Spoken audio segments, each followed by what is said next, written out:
namoonni dhukkubbii mataa isin rakkisu wantoota armaan gadii gochuu qabdu.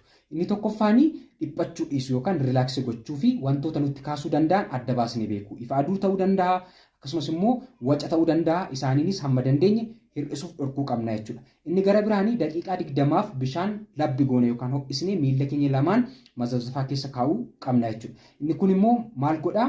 Naannoo miilla keenya dhiigaa jiran daayileet akka isaan ta'an gochuutiin teenshinii sammuu keenyarraa gara miilla keenyaatti akka deemu taasisaa jechuudha. Kanaaf teenshinii hir'isuuf ni gargaara jechuudha.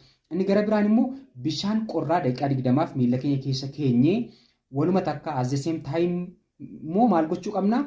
Morma keenya irratti bishaan ho'isnee carqiitiin qabachuu qabna jechuudha. Inni kun immoo inni naannoo miilla keenya vaazoo konstrikt akka ta'u gochuutiin dhiigni sammuu keenyarraa gara miilla keenyaatti akka deemu gochuutiin teenshinii hir'isuu ni danda'a jechuudha.